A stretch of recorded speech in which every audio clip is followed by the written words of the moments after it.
I don't know how many people are familiar with the International Committee of the Red Cross. It's probably one of the oldest humanitarian organizations. Founded in 1863, and in 1864 there was the first version of the Geneva Conventions, which is the basis of international humanitarian law. You find all of that information on our website. We recently celebrated the 150th anniversary of ICRC. You know the Red Cross. You may not know the ICRC, but ICRC predates the Red Cross as you see it in your countries. ICRC is really focused on situation of armed conflict and other situations of violence, and that makes a difference between your national Red Cross and the ICRC. So we act in places which go wrong on the planet. Right now we're in about 80 countries. We're 11,000 staff worldwide and around 800 in Geneva headquarters. Besides from helping victims of armed conflict and other situations of violence, we also develop and promote international humanitarian law. Well, these are just some pictures I took from the photo library. So, for example, we visit prisons to see if detainees are well treated, if they're still there, and if none is missing, for example. We help families reconnect or not, but at least know what's happened with their family members in situation where the family has been torn apart in a war, for example, or even a natural disaster. We manage the dead, as they say. We make sure that we can identify people or bodies so that families can mourn their dead. We help people fleeing. We don't help people fleeing, but refugees is also a part of the beneficiaries that we help. So you see, I mean, this was just to show you the type of context where we're working in, and they're not very easy to work in. And just to give you a little bit of a complement information, and then I finished with that portion. We call the movement the grouping of three components, which is first ICRC, then the national societies. There's 189 national societies of the Red Cross around the world, and the federation, which kind of supports and manages and helps those national societies. Our principles are humanity, impartiality, neutrality, independence, voluntary service, unity, and universality. The Red Cross has a different, well, we have different logos: the Red Cross, the Red Crescent, and the diamond. And this, for example, is an example in Syria where ICRC, because it's a situation of war, is working with the National Society directly. And we don't just distribute 1 or 2 little packs of food, but obviously we talk of huge volumes when humanitarian need is required.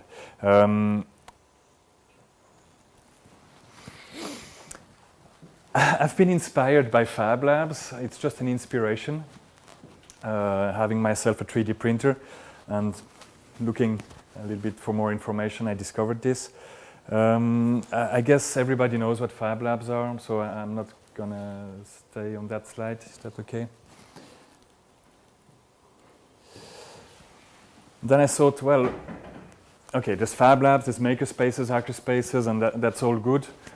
They're pretty much the same, but not really. They have differences, and one of the differences which I kind of thought was interesting in the Fab Labs was that it's fairly, how to say, standardized is maybe the word. And this standardization actually enables for planification, and this is something important in our action. We need, when we plan humanitarian action, we need to know, well, what is available so that we can plan at the best. So the idea came that, well, that some Fab Labs somehow fit humanitarian action. I wouldn't restrict it to Fab Labs nowadays, and I think as I progress with this idea of Red Lab, red like the Red Cross, I discover more ideas. But really, what we're doing is to explore the potential for humanitarian action, whether it is to manufacture required things when and where needed, whether it is to educate and offer new skills to people, or simply because we need to innovate the way we work, and that in itself is a challenge. There's a little graph here which shows kind of the envisioned goal. So we would have Red Labs. Red Labs support the operations and empower our beneficiaries, so the people who benefit from the Red Cross. Red Labs challenge the crowd because it's something which is available nowadays, and the crowd supports the Red Labs, and Red Labs share solutions amongst themselves. Nothing groundbreaking there, but that's pretty much our idea here. We're not really alone considering that in the humanitarian or not humanitarian world, and I'm sorry to start with the US Army, but they're not humanitarian. Totally agree with that. But Fab Labs have been used by them, or a concept has been used by them, and it's this expeditionary lab, which they use for rapid prototyping and even small-scale production. Another NGO, Refugee Openware, which I'm still not sure how advanced they are in their deploying this idea, wants to create a Fab Lab in a refugee camp. I think it's a Syrian refugee camp in Jordan. Pretty much of all the concrete examples which have been done using digital fabrication technologies so far is used in the humanitarian world is using 3D printing as a technology. I think there's much more to digital fabrication and the maker movement than 3D printing, but it seems that when you're looking for funds or for something which is exciting for the crowd, 3D printing is the thing to do. So we have Field Ready, who, for example, has done some experience 3D printing of medical supplies in Haiti, for example. And one of their medical supply they were 3D printing was umbilical cord clamps. Oxfam has done also a little bit of exploration in the 3D printing domain. They launched a challenge on a site called My Mini Factory for water sanitation devices, which they use in refugee camps. The designs were selected, the best designs were selected, and then field tested in refugee camps until the final design was kind of approved, and then it's gone into mass production. And this is clearly not an exhaustive list, so if you have any ideas, please, or any other experiences or initiatives, please let me know. So when we talk about Red Labs, how could these Red Labs look like? So, well, first I thought we could put it in a shipping container, a bit like the US Army, but we're not the US Army, clearly, and we don't have the same means. So transporting a shipping container across the world is easy when you have a boat, but it takes time. But for example, if we wanted to bring a shipping container to Kathmandu airport after the earthquake, it would have been another story. It takes a big plane. Big plane probably can't land on the airport after the earthquake, and even if it could land, you couldn't get that shipping container out in anyway because it's too big. You don't have the tools to take it out. Yeah, so it didn't seem like to be a good idea. And then so we went from the idea of shipping container to a mobile approach and more transportable or shippable approach. So our head of transport told me, forget the shipping container, think kit. So a Fab Lab in a kit, if you wanted to move it around the world fast, would probably be the best idea. Other options were the preparedness lab. idea is that if you come with a lab somewhere, well, the lab may not be inserted in the local community. People may not know what it is, may not be able even to use it. So there's probably some lead time until your functional place.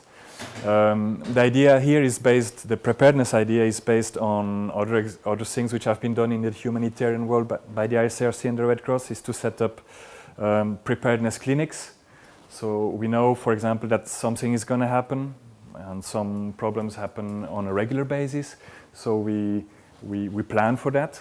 We set up an oversized clinic, and whenever refugees come, the clinic is fully functional and is able to cope with the volume of refugees until they leave again once the problem in their place is settled. So I think this is a nice model as well that could fit the type of Red Labs thing. Put something somewhere, make it work, make sure that people know to use it and are comfortable with it, and when the problem arises, that thing is functional. We could outsource them in some situations. Fab labs and maker spaces are all around the world. And we could also imagine them being embedded in our delegations we have all around the world as well.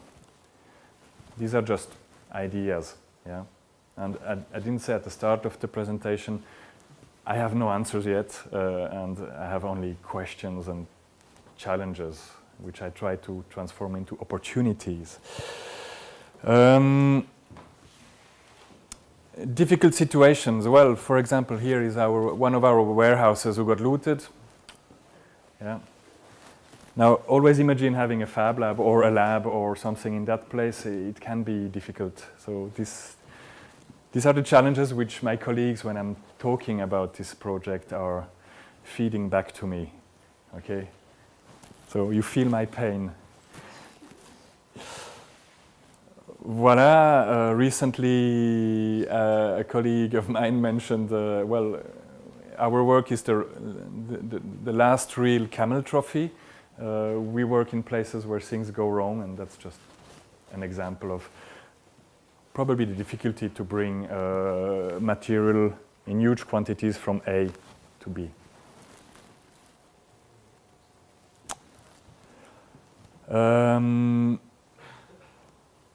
When we think fab labs, Red Labs, digital fabrication technologies nowadays, there's a lot of effort which has gone into prosthetics. The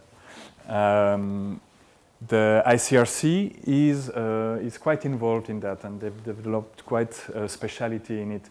But it's mostly for lower or leg prosthetics. Yeah? The idea here is that if somebody is not able to move around, he's a real burden to his family. So let's work on that aspect first, so that he can again move around and gain some independence there. Well, in Afghanistan, there's quite a lot of people having amputations, and so we're not talking of one prosthetics. We're talking of a real factory required, which is locally produced, most of it. But it's not. It's quite the quantity that we're talking of, and these things need to work. They need to work for 2 years. People go back in their villages. Some villages are several days away by foot. So if something breaks, well, it's not that easy to go get it fixed.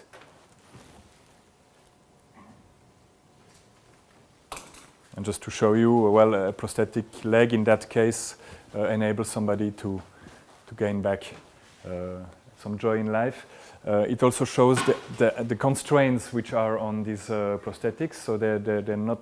It's several. Well, it's maybe 80 kilograms of body weight.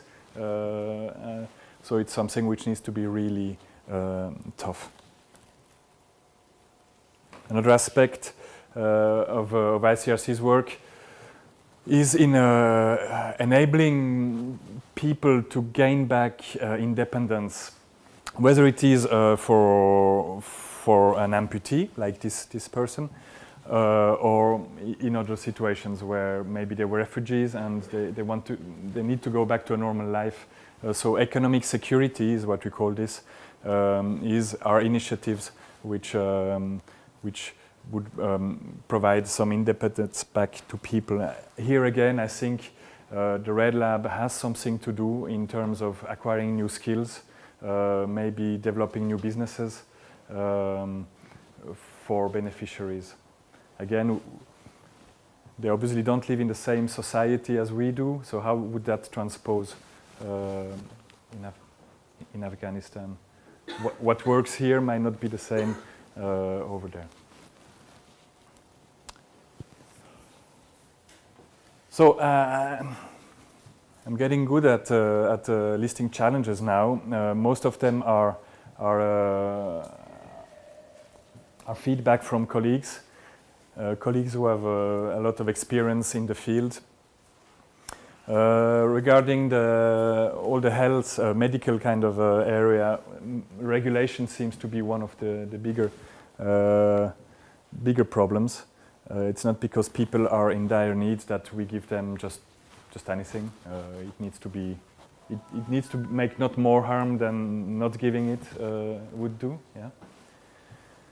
Scaling up is also a problem. We know that in a fab lab you can make a thing, but how could you make 1,000 of those things? How could you make 10,000 of those things? A colleague from logistics came to me and said, "So how can I 3D print a bucket?"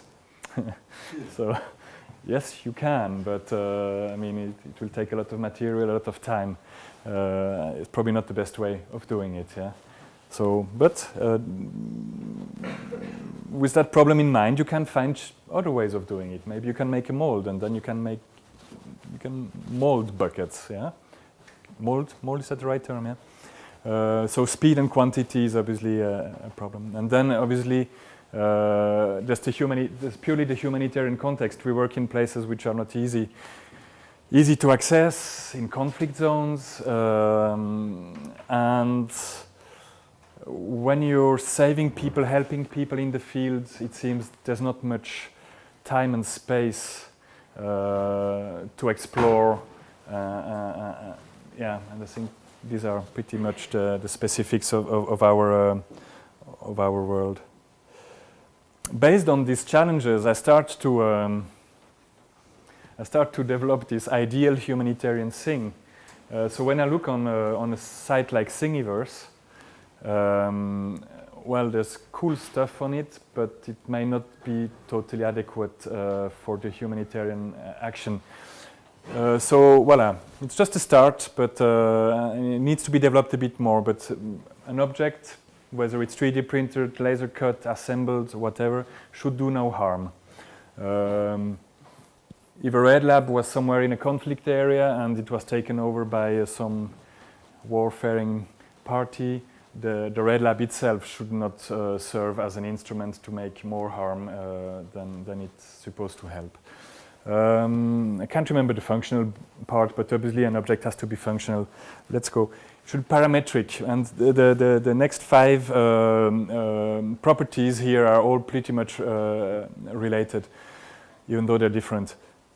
Well, it's pretty rare to find that on Thingiverse, but some objects you can edit. You can say it has to be longer, higher. There have to be more parts of it. So that's what parametric is. Yeah.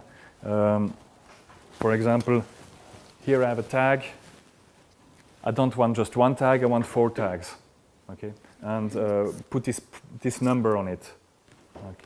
That's what parametric means. Editable, well, it has to be, we need to be able to use it and reuse it, and other people have to be able to use it and adapt it and change it according to their needs. So I think this is also very important, and not always the case with sites like Thingiverse. Scalable, well, it refers to the scalability in number. An object, in some cases you just need 1, in some cases you need 10,000. How do we do that? Yeah. Tool independence, well, in some cases we have a full lab, but in other cases we may not only have a laser cutter or CNC mill. Well, how can we still produce that object or the function which that object answers if you only have one or the other machine or machine working? Material independence. I don't know if anybody of you is familiar with the Shelter 2.0, a very nice,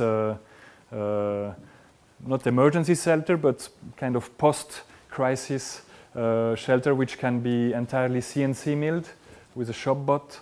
The problem is if you do that in an area where the supply chain is not very good anymore, how can you ensure that you have enough material to make 1, 2, 3, 10, 20 of those shelters? For example, in Philippines after the typhoon, there may have been a lot of wood lying around, but not exactly the wood for which the shelter was made for or designed for. So how can we make sure that, for example, we could make the same object even with different sized planks of wood?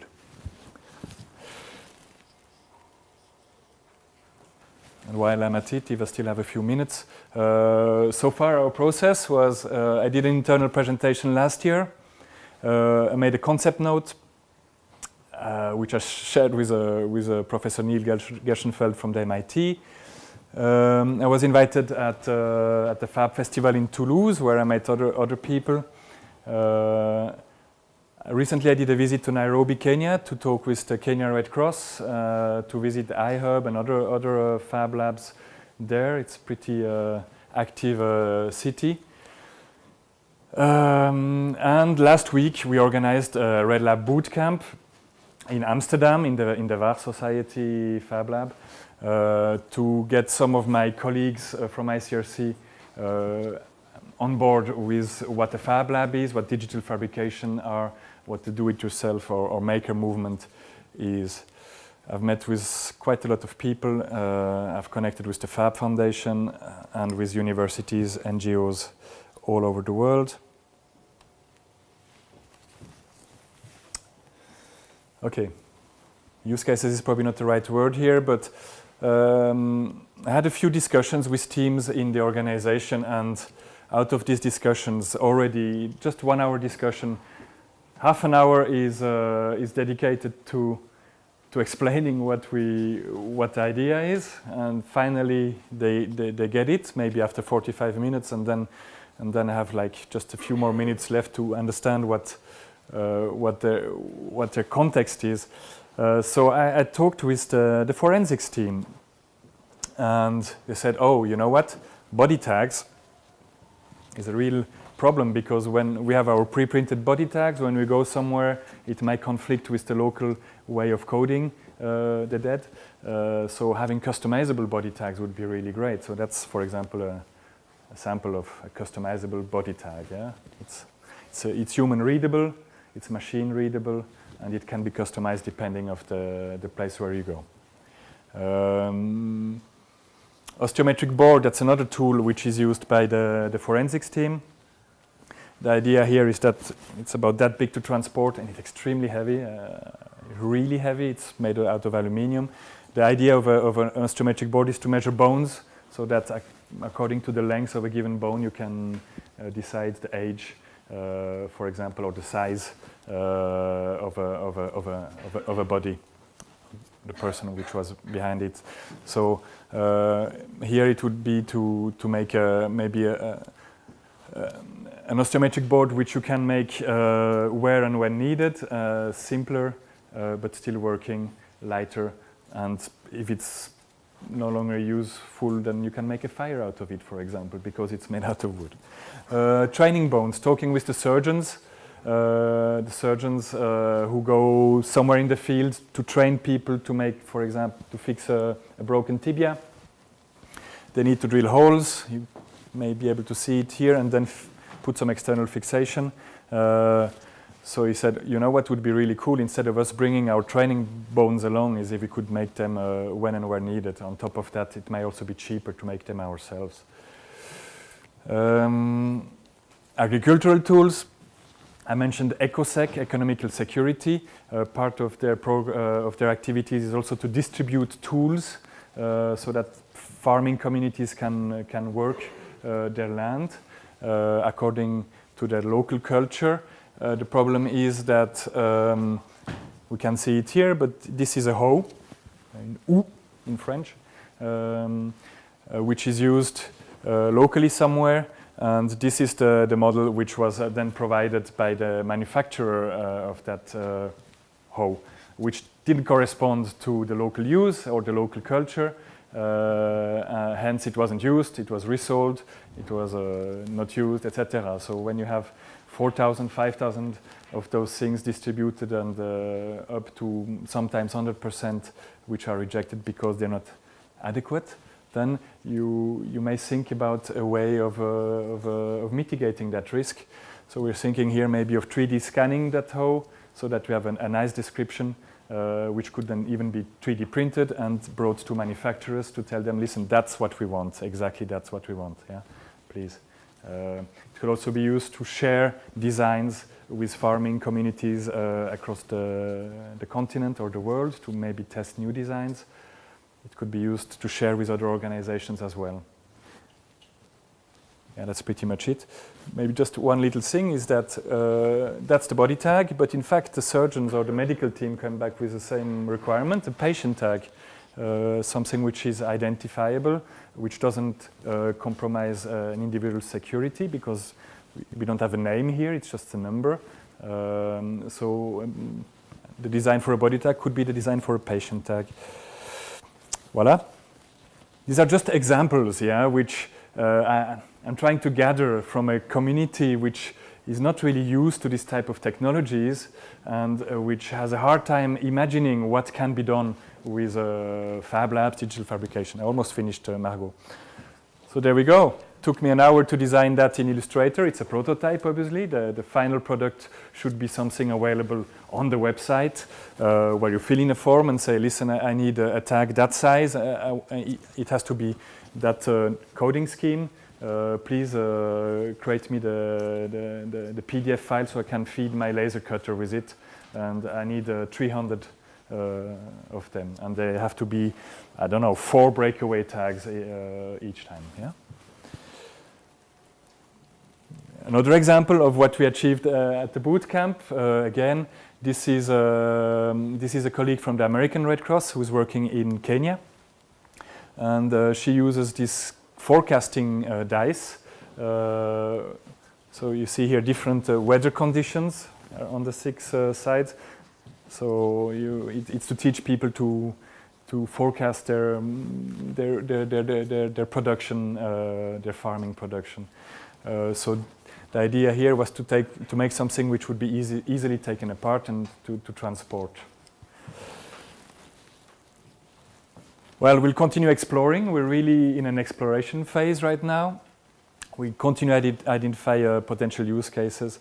Pretty actively now thinking about making a mini red lab kit, which we could have in our office. So we could brief our staff when they come back from the field and go back for a next mission of what is feasible, available.